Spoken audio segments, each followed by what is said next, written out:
En cierta ocasión, David dijo lo que está registrado en el Salmo 8, versículos 3 y 4.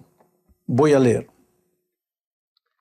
Cuando veo tus cielos, obra de tus manos, de tus dedos, la luna y las estrellas que tú formaste, me pregunto, ¿qué es el hombre para que tengas de él memoria y el Hijo del Hombre para que lo visites? Realmente, querido, el ser humano no es nada al ser comparado con la inmensidad del universo. Y pensar que ese Dios infinito, que no se limita ni al tiempo ni al espacio, se hizo hombre para venir a este mundo miserable y ofrecer su vida por nosotros. ¿Qué nos resta delante de ese amor maravilloso sino postrarnos y adorarlo? Bueno, el propósito de la lección de esta semana es estudiar algunos principios de adoración dejados por Jesús mientras cumplía su ministerio en esta tierra. Veamos. La primera parte de la lección tiene que ver con el himno que cantó María, la Madre de Jesús. Este es un cántico de loor y adoración. Empieza diciendo en Lucas capítulo 1, versículos 46 y 47, engrandece mi alma al Señor y mi espíritu se regocija en Dios mi Salvador. ¿Sabes? Yo no sé si María tenía una visión completa de su participación en el plan divino de enviar a Jesucristo a esta tierra. Me refiero a la dimensión de ese trabajo, a la dimensión espiritual, redentor de ese trabajo. Pero de una cosa yo tengo seguridad, porque la Biblia lo afirma. Ella jamás pensó tener una misión salvadora o intercesora, porque ella sabía que ella misma necesitaba de un Salvador. Mira lo que dice, mi espíritu se regocija en Dios, mi Salvador, afirma ella. Por eso, este es un asunto delicado, yo no lo voy a tratar ahora. Lo que necesitamos ver en el cántico de María es que ella adora a Dios por sus grandes hechos en el pasado, como Dios había prometido a Abraham que haría maravillas en medio de su pueblo. En realidad, la promesa de la venida del Mesías era una de esas maravillas que Dios había prometido. Y esa promesa en realidad había sido dada en Génesis 3:15, cuando Dios prometió que el hijo de la mujer heriría a la serpiente en la cabeza. Dios estaba hablando de Jesús, que vendría a la tierra a cumplir el plan eterno de la salvación. Y María sabía de esto. Todas las mujeres en Israel sabían que de una de ellas nacería el Mesías. Por eso, entre las mujeres de Israel era una tragedia que una de ellas no pudiese tener un hijo, porque todas esperaban que el Mesías pudiera nacer de ellas. Y María fue la escogida. Ella sabía que no había ningún mérito en ella y que el Señor la había escogido solo por su gracia. Este es el punto. Es uno de los principios de adoración que venimos repitiendo a lo largo del trimestre. La verdadera adoración nace de un corazón que ha sido recibido o que ha recibido la gracia maravillosa de Cristo. Ha sido transformado por el Señor Jesús. Lo que debo preguntarme a mí mismo es si yo personalmente entendí lo que Jesús hizo por mí en la cruz del Calvario. Porque si lo entendí, la adoración brotará de manera espontánea de mi corazón, con el estilo, la música o el cántico al que estoy acostumbrado. Porque el centro de la adoración no es el estilo, sino la gracia de Jesús, la obra maravillosa de Jesús en la cruz, el propio Señor Jesucristo. Vamos a la segunda parte de la lección. Mira, aquí en esta parte se analiza la adoración relacionada con el servicio. Generalmente sirves a quien adoras. Mejor dicho, acabas sirviendo a quien adoras. Por eso es importante tener seguridad de a quién adoras. En el Antiguo Testamento hay innumerables advertencias de Dios a Israel sobre la relación que existe entre la adoración y el servicio. Lee, por ejemplo, lo que dice Deuteronomio, capítulo 4, versículo 19. No sea que levantes los ojos al cielo y veas el sol, la luna, las estrellas y todo el ejército del cielo y seas impulsado a adorarlos y servirlos. Adorarlos y servirlos. ¿Quieres otro texto? Aquí Deuteronomio 11, 16. Guardaos pues, que vuestro corazón no se deje engañar y os apartéis para servir a dioses ajenos e inclinaros delante de ellos. ¿Te das cuenta cómo está estrechamente relacionada la adoración con el servicio? Por lo tanto, si yo, inclusive sin saberlo, vamos a decir inocentemente, adoro al enemigo, voy a terminar sirviéndole. Eso es lo que Jesús le dijo al enemigo en el monte de la tentación, cuando el diablo le presentó todos los bienes del mundo y le dijo que se los daría si lo adorase prostrado. La respuesta de Jesús fue: al Señor tu Dios adorarás y solo a Él servirás. Aquí Jesús nos recuerda otro principio de la adoración. La adoración correcta es necesaria porque por el peligro que involucra es terrible. Si adoramos a una persona errada, vamos a acabar sirviendo a la persona errada. Adorar, vamos a hacer una parte para decir adorar, mira, no es apenas repetir el nombre de Dios. Ya lo dijimos repetidas veces en las lecciones anteriores. La verdadera adoración involucra tener a Jesús como el centro de la vida y no solo de lo que cantamos o de lo que decimos. Yo recuerdo con mucha tristeza la experiencia de un joven en un campamento de jóvenes que dirigí cuando era director de jóvenes. A este muchacho le gustaba, le encantaba, le fascinaba la música rock. Y me argumentaba que Elvis Presley cantaba himnos y que había sido hijo de un pastor evangélico. Así que este muchacho quería seguir los pasos de Elvis Presley y cantar al mismo tiempo himnos para Dios y al mismo tiempo cánticos que tenían nada que ver con Dios, música rock pesada. Y un día, mientras estábamos en la fogata, en la noche, en el campamento, él estaba cantando una música, fue poseído por el espíritu inmundo. El muchacho cayó al suelo, se mordía la lengua, se estaba poniendo morado. Entonces yo me acerqué para ayudarlo y en ese momento una voz gruesa, que no era la voz del muchacho, una voz gruesa dijo así: Él es mío, déjalo conmigo, Él es mío. ¿Sabes? Jamás me voy a olvidar de aquella escena. Y creo que los jóvenes que estuvieron presentes tampoco se van a olvidar. Porque esa noche muchos de ellos me entregaron discos con música que les distraía la atención de Dios y los llevaba a servir al enemigo de Dios. La tercera parte de la lección tiene que ver con el encuentro entre Jesús y la mujer samaritana. El local del encuentro fue junto al pozo de Jacob. El tema de la conversación fue el tema de la salvación y de la gracia, simbolizada por el agua de vida que Jesús le ofreció a aquella mujer triste y vacía de corazón. Pero hay un tema paralelo que surge en medio de la conversación entre Cristo y la mujer. Es el tema de la adoración. Quien coloca en la mesa de la discusión el tema es la mujer. Lo hace como si intentase huir del tema de la salvación. Porque Jesús la había confrontado con su pasado.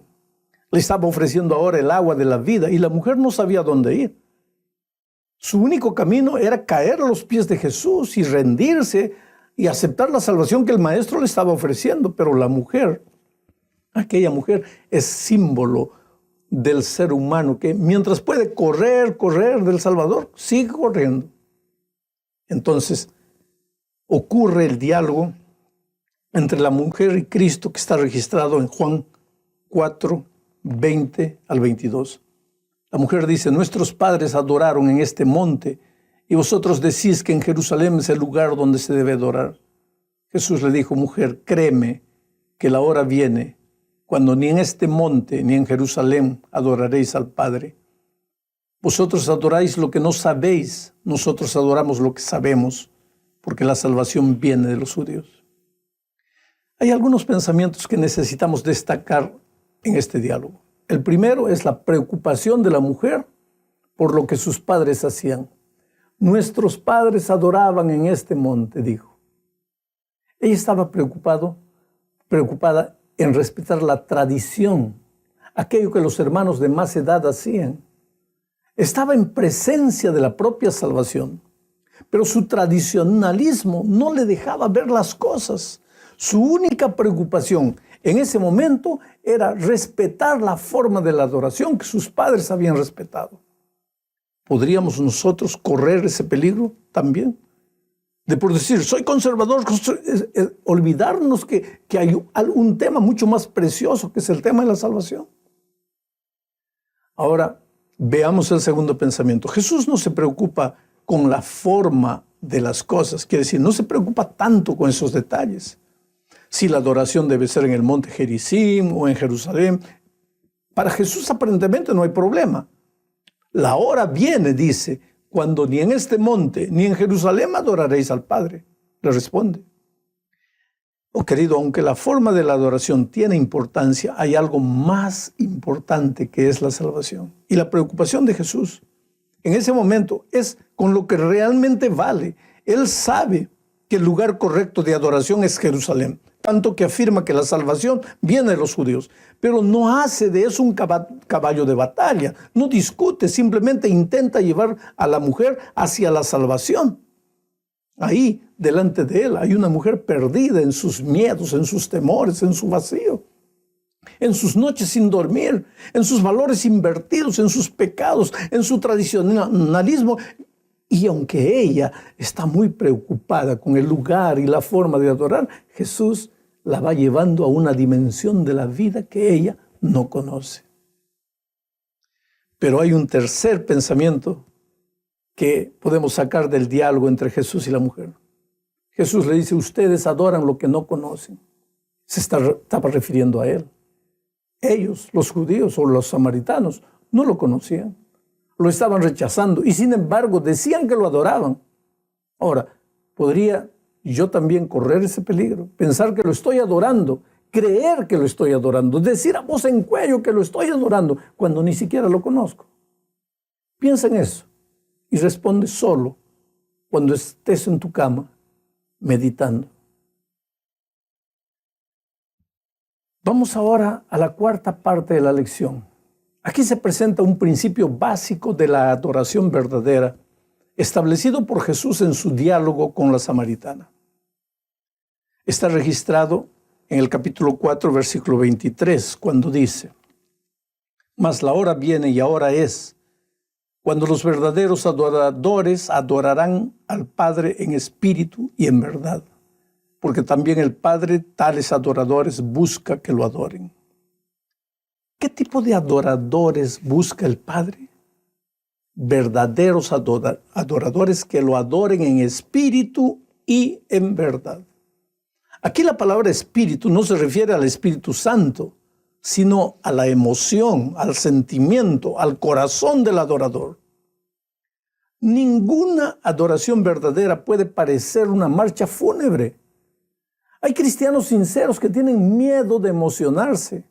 Miran las emociones con ojos de sospecha, como si las emociones hubieran sido colocadas en el corazón humano por el diablo. Pero eso no es verdad. Quien nos dio las emociones fue el propio Dios. Así que, querido, no tengas miedo de adorar a Dios con espíritu, con tus emociones, con tu sentimiento. Pero no te quedes solo allí. Adóralo también en verdad. Y la verdad tiene que ver con la palabra de Dios, con sus enseñanzas, con los principios de la fe establecidos por el mismo Dios que nos dio las emociones. Nadie puede caer en el peligro de pensar que la doctrina no tiene importancia. Tampoco nadie puede cometer la tontería de separar la salvación de la doctrina, porque la doctrina es el camino por donde los salvos caminan. Tiene que haber un equilibrio entre el espíritu y la verdad. Esa es la verdadera adoración. Y los verdaderos adoradores lo adorarán de esta manera. Viene ahora la pregunta: ¿hasta qué punto yo adoro a mi Dios en espíritu y en verdad?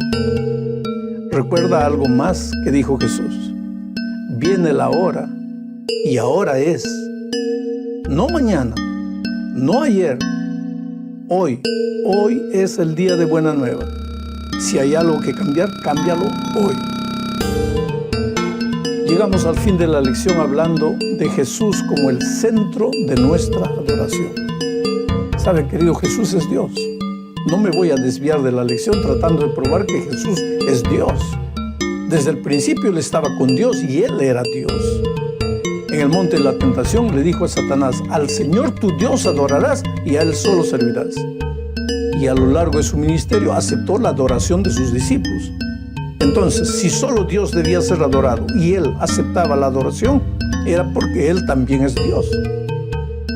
Los reyes del oriente se arrodillaron delante de Él cuando era un niño y lo adoraron. El centurión se arrodilló delante de Él y lo adoró. La madre de Jacob y Juan se arrodilló delante de Él y lo adoró. Y en su entrada triunfal a Jerusalén, cuando las multitudes lo estaban adorando y los fariseos reclamaron por eso, Jesús les dijo: si estos callaren, las piedras hablarán. Por tanto, Jesús aceptó la adoración mientras estuvo en esta tierra. Y el Apocalipsis está lleno de expresiones de adoración que se rendirá al Cordero, al Rey de Reyes y Señor de Señores por toda la eternidad. Eso significa que Jesús debe ser el centro de nuestra adoración en esta tierra.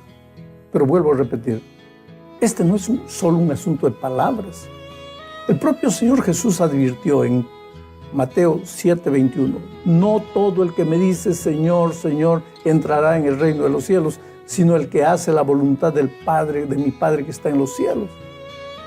¿Está claro eso en mi mente? ¿Ah?